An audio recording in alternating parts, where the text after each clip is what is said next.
Welcome to Register Training 101, a beginner's guide to success.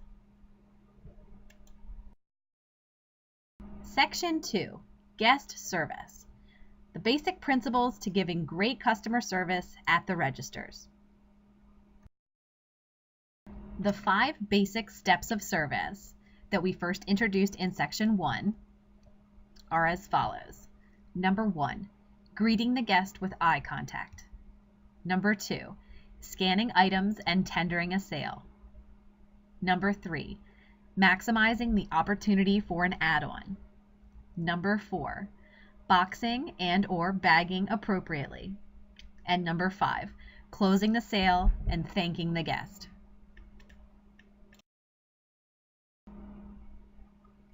Greeting the guest. Make sure to smile, make eye contact, and say hello. Your greeting is your first impression on our guests. Make it warm and friendly. Your interaction with the guest may also be the last impression they have of Kitchen Kettle. Make it a simply world-famous one. Scanning items. Scan the barcodes on each item. If an item doesn't have a barcode, determine whether or not it's on one of your cheat sheets. If it is, scan it. If it's not on a cheat sheet, find the same item on the floor that has a tag and use that item to scan. Then notify the captain of the missing tag. Cheat sheets are for scanning. Please do not hand type numbers into the register. This creates an extra margin of human error that can be avoided.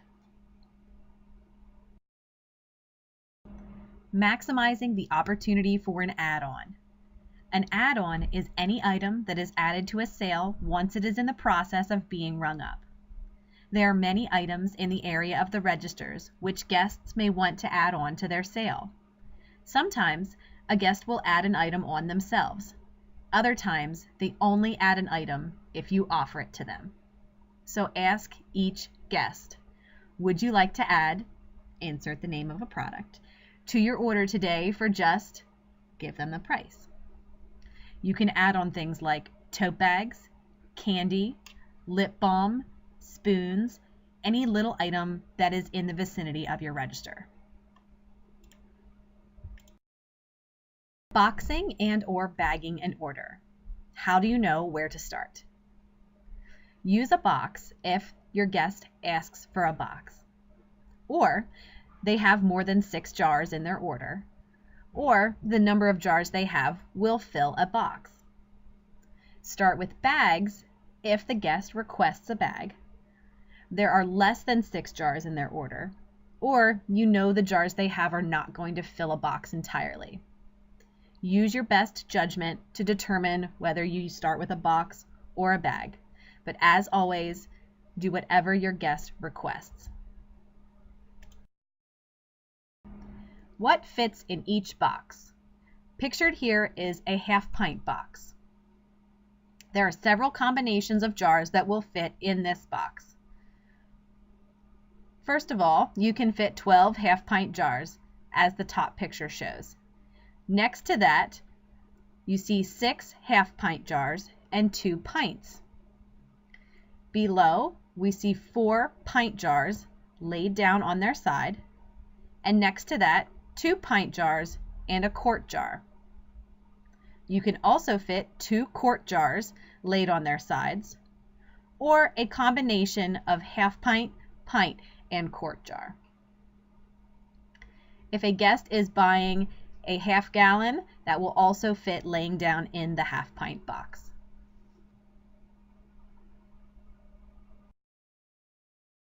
Pictured here is a pint box.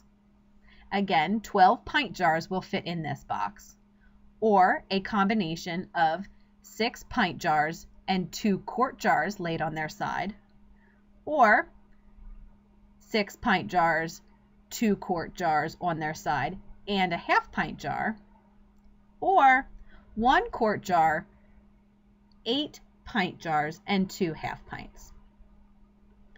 If a guest is buying 3 or more quart jars, they fit nicely laid down in the box as shown in the bottom 2 pictures.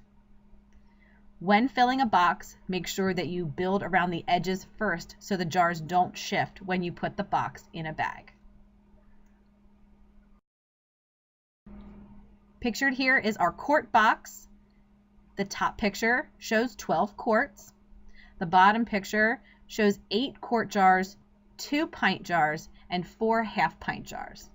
A quart box is a good box to choose if the majority of the jars are larger.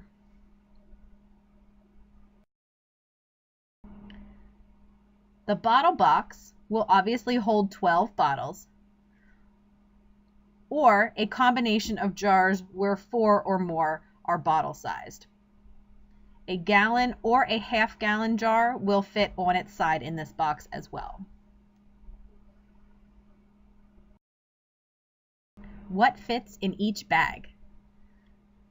The 3-pound bag can fit 1 half-pint jar laying down, 2 half-pint jars standing up, 1 pint jar standing up, or a combination of 1 half-pint jar and 1 pint jar. You can also fit 1 half-pint jar and 1 bottle, or 2 bottles. Use an 8-pound bag when your guest has 2 pint jars, or 1 pint and 2 half pints.